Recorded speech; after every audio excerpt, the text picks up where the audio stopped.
কাছে এসে পরামর্শ নিলেন, ইয়া রাসূলুল্লাহ ইয়া হাবিবাল্লাহি, আল্লাহর নবী গো, আমি জিহাদে যাব, জিহাদে যাওয়ার জন্য আপনার কাছে পরামর্শ নিতে এসেছি, আপনার কাছে পরামর্শ চাই, আমি জিহাদে যাব।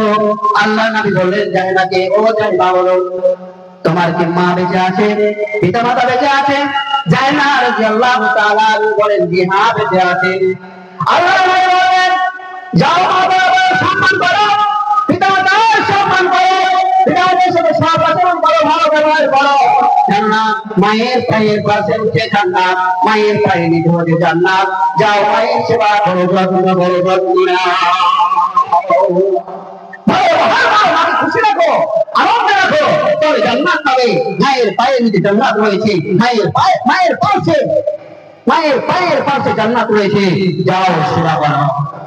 ইসলাম ধর্মের আমার, আমরা যদি ভালোভাবে মায়ের সেবা করি, মায়ের যত্ন নিই, তবে আমরা জান্নাত পাবো। আর যদি আমরা পিতামাতাকে না ভালোবাসি, পিতামাতার সাথে সৎ আচরণ না রাখি, পিতামাতাকে যদি খুশি না করি, তাহলে আমাদের পরিণাম হচ্ছে জাহান্নাম। আমরা জাহান্নামে যাব, আমাদের জন্য জাহান্নাম অপরিহার্য, কম্পালসরি, আমাদেরকে জাহান্নামে যেতে হবে। ইসলাম ধর্মের